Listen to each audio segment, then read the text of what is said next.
여러분 반갑습니다. 요한복음 말씀 묵상 시간입니다.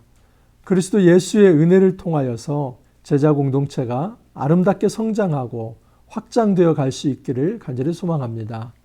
우리는 지금 요한복음을 묵상하고 있습니다. 요한복음 초두에서 예수님이 어떤 분인지 소개되어 있습니다.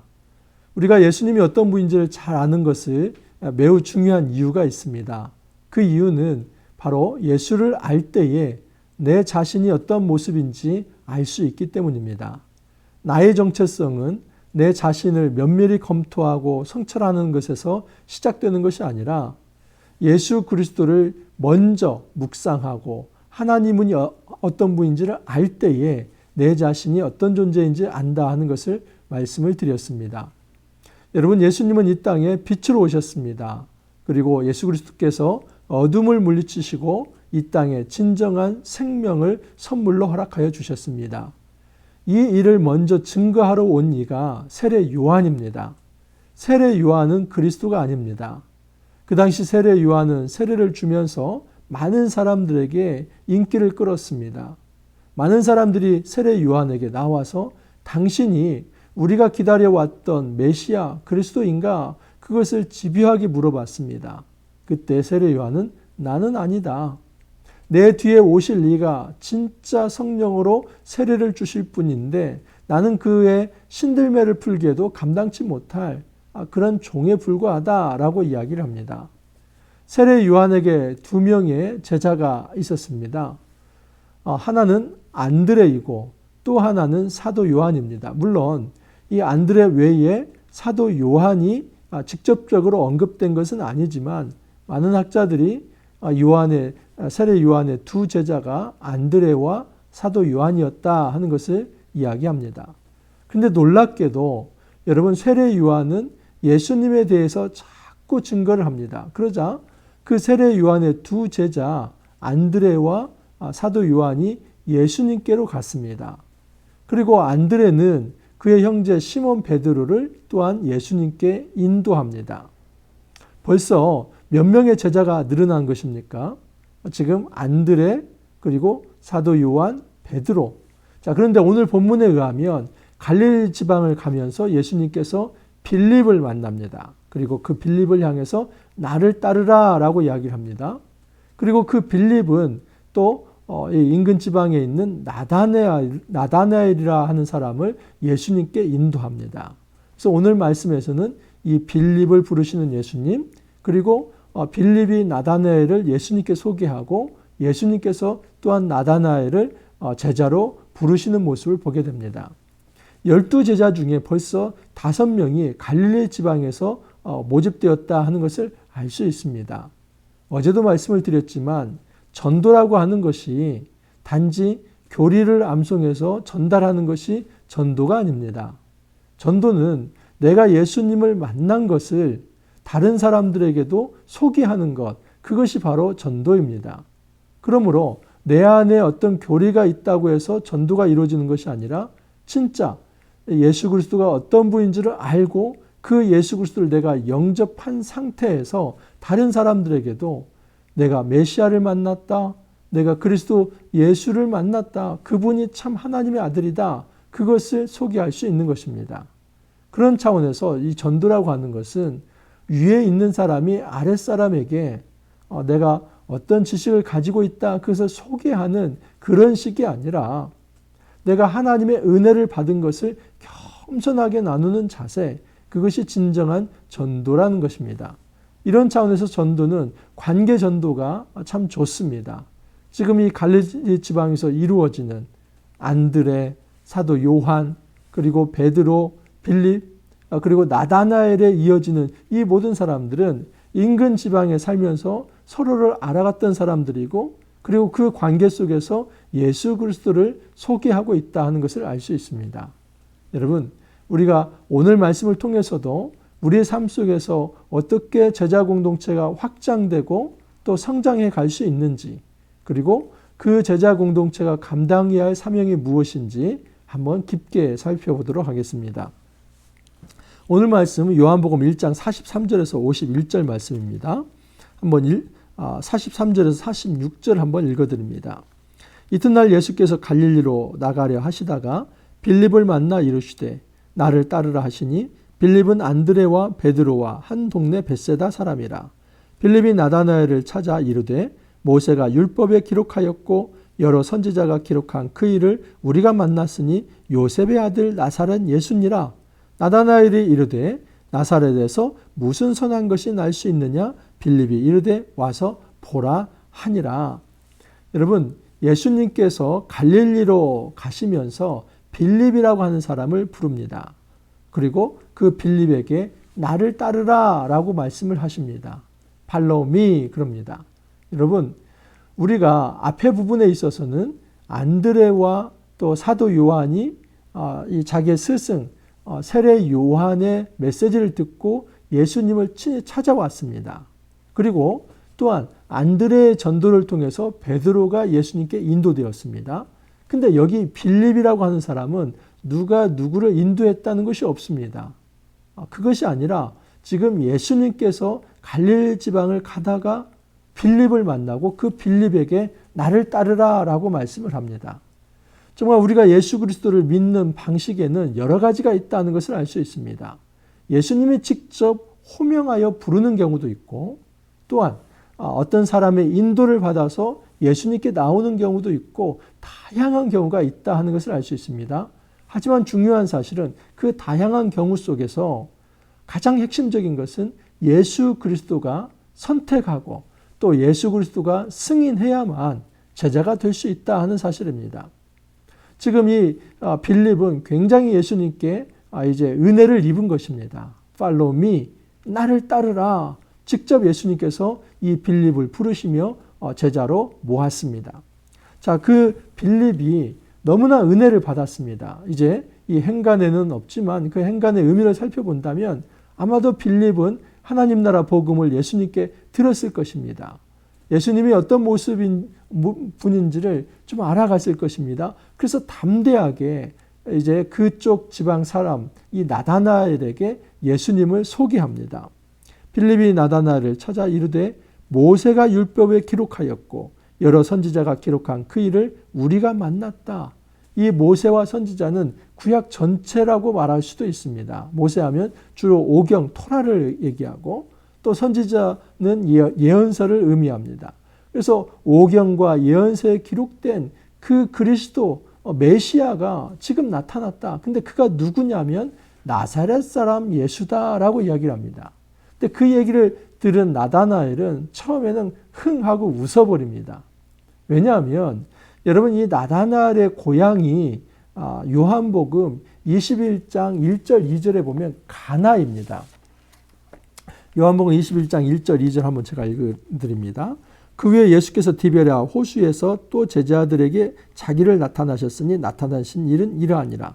시몬 베드로와 디두모라 하는 도마와 갈릴리 가나 사람 나다나엘과 세베대의 아들들과 또 다른 제자들이 함께 있더니 여기 디베랴 바다는 갈릴리 바다를 의미합니다. 갈릴리 호수라기도 하고 또 바다라고도 이야기를 합니다. 자, 그 디베랴 바다에 지금 예수님께서 다시 나타나는데 이것은 부활하시고 승천하시기 전에 지금 제자들을 다시 찾아오신 것입니다. 여기 제자들은 실패한 제자들입니다. 예수님께서 3년 제자 훈련을 시켰지만 그들은 예수님을 떠났습니다. 그리고 갈릴리에서 다시 고기를 잡으려고 했던 것입니다. 근데 그 무리 중에 한 사람이 누구냐면 갈릴리 가나 지역의 나다나엘이다라고 이야기를 합니다. 여러분이 갈릴리를 주변으로 해서 많은 지역 이름들이 있습니다.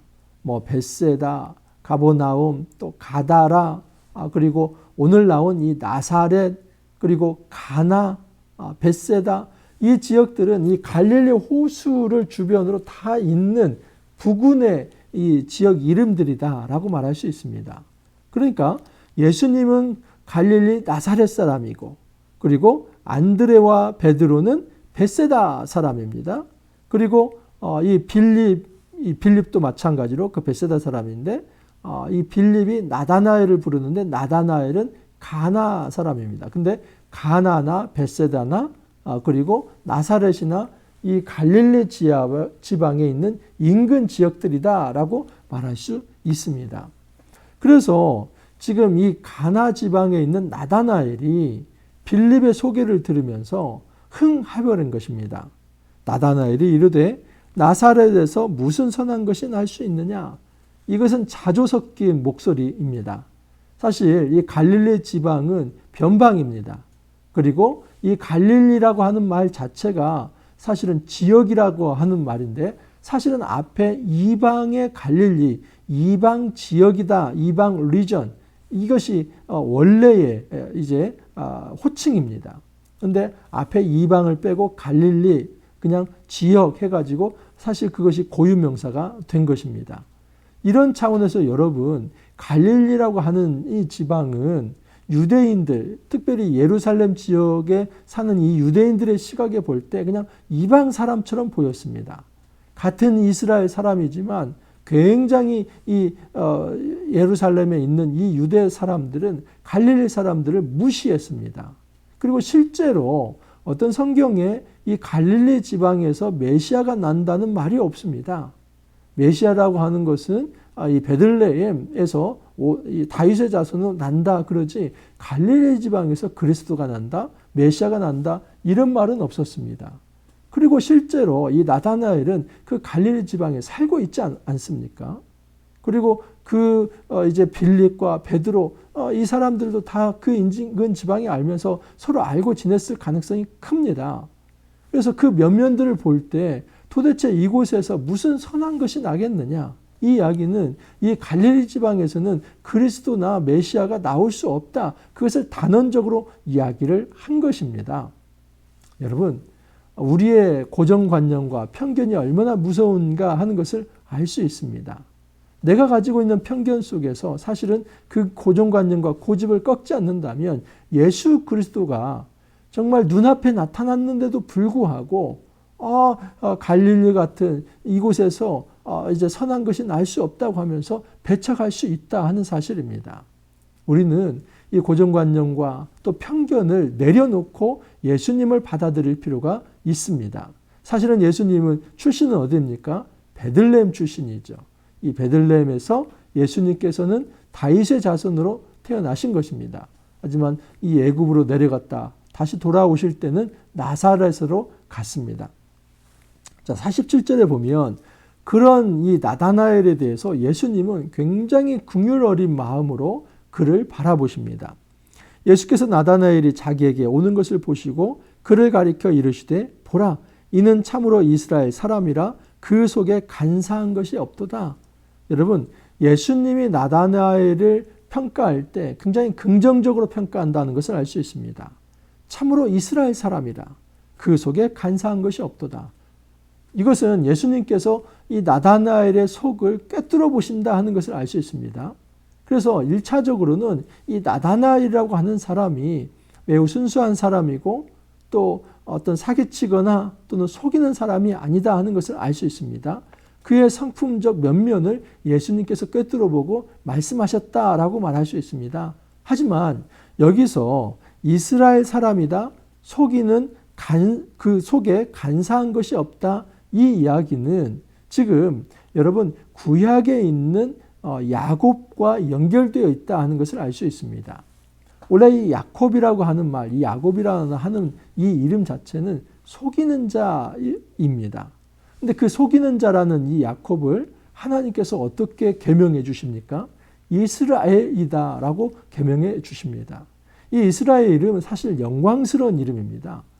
야곱은 하나님까지 속이려고 했고 그의 아버지나 형은 물론이고 이 하나님까지 저항하고 또 하나님 앞에서까지 그렇게 자기 고집을 부리려고 했던 사람인데 하나님이 그를 무릎 꿇리셔서 하나님은 그를 하나님의 백성으로 만들어 주십니다. 그리고 영광스러운 이름, 이 이스라엘이라는 이름을 주신 것입니다.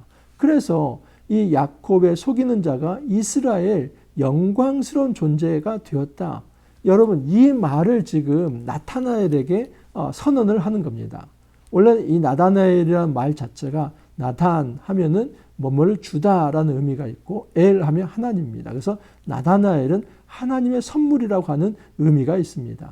그의 이름답게 예수님께서는 지금 이 나다나엘을 아주 긍휼 어린 마음으로 사랑의 마음으로 선택하고 받아들이고 있다 하는 것을 알 수 있습니다. 48절을 보면 나다나엘이 이르되 어떻게 나를 아시나이까? 예수께서 대답하여 이르되 빌립이 너를 부르기 전에 내가 무화과 나무 아래에 있을 때 보았노라. 나다나엘이 매우 당황하죠. 사실 이 나다나엘은 빌립에게 한 얘기가 있지 않습니까? 나사렛 예수? 야, 나사렛에서 무슨 선한 것이 나오냐? 이 나사렛에서는 그리스도, 이 메시아가 나온 적이 없다. 어떤 훌륭한 사람이 나온 적이 없다. 하면서 나사렛 예수에 대해서 보지도 않고 듣지도 않고 그냥 평가절하했습니다. 그때 빌립이 한 전도 전략이 뭐였습니까? 그래도 일단 와서 한번 봐라.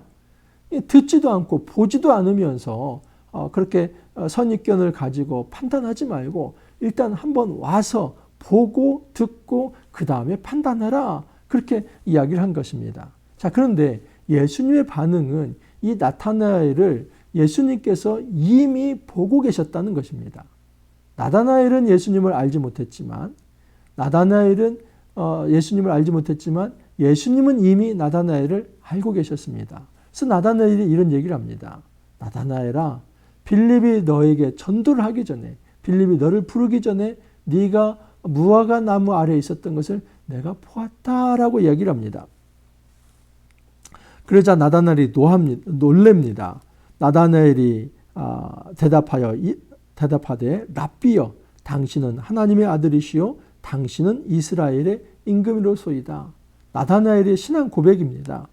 여러분, 나다나엘이 내가 이전에 보지 않고 그냥 이 나사렛에서 어떤 사람이 났다고 해가지고 평가절하하며 그렇게 무시를 했는데 직접 와서 보고 듣고 하니까 이 분이 진짜 하나님의 아들이고 이 분이야말로 이스라엘의 임금이다. 이 임금이라고 하는 거, 하나님의 아들이라고 하는 거 다 메시아 칭호입니다.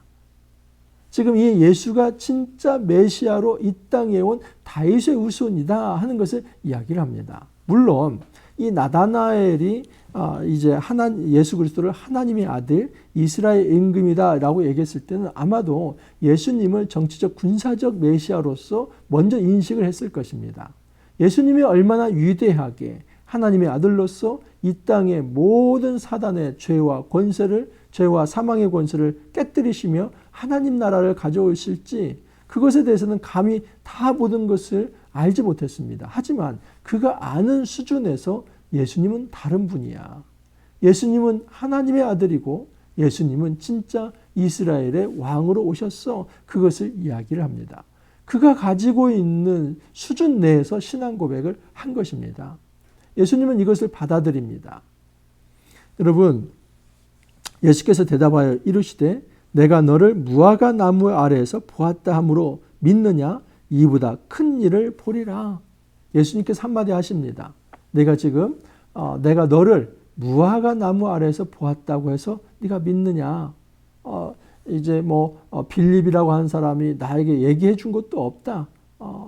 너를 이렇게 빌립을 통해서 안 것이 아니라 내가 직접 보았다. 그것 때문에 네가 두렵고 떨림으로 나를 믿느냐? 그 정도가 아니라 앞으로 더 큰 일을 보여주겠다라고 예수님께서 말씀을 하신 것입니다. 더 큰 일이 무엇일까요? 여러분, 우리는 대개 더 큰 일 하면 위대한 일, 그렇게 생각을 합니다. 맞습니다. 위대한 일입니다. 자, 그런데 이 더 큰 일이라고 하는 것은 이 요한복음에서는 아주 일관성 있게 예수님의 사역인데 예수님의 주 사역은 십자가 사건입니다. 그래서 예수님께서는 그 다음에 인자라는 이야기를 하면서 이 이야기를 보충 설명을 합니다. 51절 보면 또 이르시되 진실로 진실로 너희에게 이르노니 하늘이 열리고 하나님의 사자들이 인자 위에 오르락 내리락 하는 것을 보리라 하시니라. 여러분, 이 인자라고 하는 말이 3장에서 다시 나옵니다. 3장 14절 15절을 보면 모세가 광야에서 뱀을 든 것 같이 인자도 들려야 하리니 이는 그를 믿는 자마다 영생을 얻게 하려 하심이니라. 여러분, 이 인자는 예수 그리스도입니다. 모세 시대의 그 광야에서 놋뱀이 들렸던 것처럼 예수님께서 십자가에 들려야, 십자가에 못 박혀야 그것을 믿는 사람들이 영생을 얻을 것이다. 그러므로 여기 인자는 더 큰 일과 매우 밀접하게 연결되어 있고 더 큰 일은 십자가 사건을 1차적으로 이야기한다는 것을 의미합니다. 그래서 이 더 큰 일은 단지 십자가 사건만이 아니라 그 십자가 이후에 예수님의 부활까지도 이야기하고 있습니다. 여기 보면 하나님의 사자들이 인자 위에 오르락내리락 하는 것을 보리라. 여러분 창세기 28장에 보면은 야곱이 자기의 아버지와 또 형을 속였다가 바다나람으로 쫓겨나는 장면이 나옵니다. 근데 그 루스라고 하는 이 베델에 이르러서 거기서 노숙을 하게 되는데 그 밤에 하나님께서 이 야곱에게 나타납니다. 근데 그때 그 장면이 어떤 모습이냐면 바로 하늘에서 사닥다리가 있고 천사가 오르락 내리락 한다고 합니다. 여러분 그 모습을 보면서 야곱이 이곳이 바로 하나님의 집이다라고 해서 베트, 집, 엘, 하나님, 그래서 베델이라는 이름을 짓게 됩니다. 그리고 나를 편안히 돌아오게 한다면 이 기둥으로 하나님의 집을 삼겠고 그리고 하나님께 내가 11조를 드리겠습니다 하면서 하나님의 백성됨, 이 언약의 어떤 이제 관계로 들어가는 예식을 치르게 됩니다. 여러분, 예수님께서 더 큰 일, 그 일을 보여주겠다 하면서 거기에 대한 설명으로서 천사가 오르락 내리락 하는 것, 이 인자 위로 오르락 내리락 하는 것을 보여주겠다 이렇게 말씀하신 것은 예수님이 이 땅에 성전으로 오셨다, 베델, 진정한 하나님의 집으로 오셨다는 것을 말씀을 합니다. 우리는 한 가지 생각해야만 합니다. 여러분, 나다나엘의 고백처럼 예수님은 이 땅에 왕으로 오셨고 예수님은 이 땅에 진정한 영광스러운 성전으로 오셨지만 그 왕과 영광스러운 성전, 이 하나님의 영광의 임재로서 오신 예수님이지만 그가 감당해야 할 사명이라고 하는 것은 인자가 틀림이라는 것입니다. 예수님께서는 지금 공동체가 확장되어 가는데 분명하게 처음부터 자기 정체성을 분명히 합니다. 정체성이라고 하는 것은 내가 누구인가 하는 거 아니지 않습니까? 그 예수님께서 자기가 누구인가 하는 것을 드러낼 때에 나는 하나님의 아들이요 이 땅에 성전으로 오는 자인데 내가 감당해야 할 일은 모든 사람을 구원하기 위해서 인자가 들리는 것, 바로 십자가를 치는 것, 그 십자가 이후에 부활을 통해서 모든 사람들에게 영생을 가져다 주는 것, 그를 통해서 많은 사람들이 예수를 믿을 때에 정말 참 생명을 주는 것, 이것이 바로 더 큰 일, 나의 일이다 예수님께서 소개를 하는 것입니다. 여러분, 이제 요한복음을 통해서 예수님이 어떤 분인지를 깊게 우리가 살펴보고 있고 또 우리가 어떤 존재를 알아가고 있습니다. 이제 확장되고 있습니다. 예수님을 소개했던 사도 세례 요한이 나왔고 그 세례 요한의 제자들을 통해서 안드레와 사도 요한과 베드로와 빌립과 그리고 나다나엘, 이 나다나엘은 이 바돌로메를 의미합니다. 이 나다나엘까지 소개되고 있습니다. 이처럼 하나님 나라 복음이 전달되고 또 그 이제 관계 전도를 통하여서 확장될 때에 그 공동체가 형성되고 예수 그리스도 그 공동체의 중심이 되어서 복음을 선언한다 하는 것을 알 수 있습니다. 그 복음은 예수 그리스도가 왕이고 성전이며 그 영광스러운 존재로 이 땅에 오셨지만 그분이 감당하는 것은 우리를 다시 살리기 위해서 구원하시기 위해서 자기 몸을 들이시는 십자가 사건이며 그 십자가 사건 이후에 부활의 승리다 하는 것입니다. 이 놀라운 복음이 요한복음에 다 담겨 있습니다. 우리가 하루에 다 풀어낼 수 없습니다. 이제 21장 아마 4월까지 이어질 텐데 이 요한복음을 통하여서 하나님 나라 복음을 더 깊이 이해할 수 있기를 바라고 또 우리의 공동체가 조금 더 확장되고 성장해 갈 수 있기를 간절히 소망합니다. 이렇게 기도합니다. 주님 감사합니다. 요한복음을 통하여서 예수 그리스도의 제자 공동체가 어떻게 확장되고 아름답게 성장해 가는지를 알게 되었습니다. 예수 그리스도의 주권적 부름과 그의 사랑 때문에 공동체가 성장하고 발전해 갈 수 있습니다. 또한 예수님께서 분명하게 이 땅에 오신 목적이 무엇인지를 드러내심으로써 복음으로써 공동체가 튼실하게 세워진다는 것을 알게 되었습니다. 주님, 이 땅을 살아가면서 교회 공동체를 이룰 때에 우리가 우리의 목표와 또 인간적 세속적 야망을 성취하는 것이 아니라 예수 그리스도의 십자가와 부활을 경험하고 그것을 전하는 진정한 전도 공동체로 잘 세워지고 성장해 갈 수 있도록 주님 축복하여 주옵소서.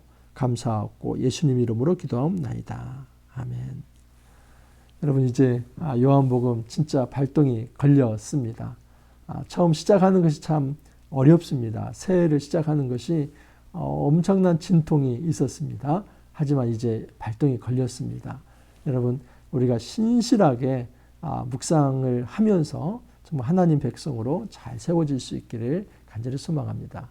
오늘 하루도 화이팅 하시고 내일 또 찾아뵙도록 하겠습니다. 감사합니다.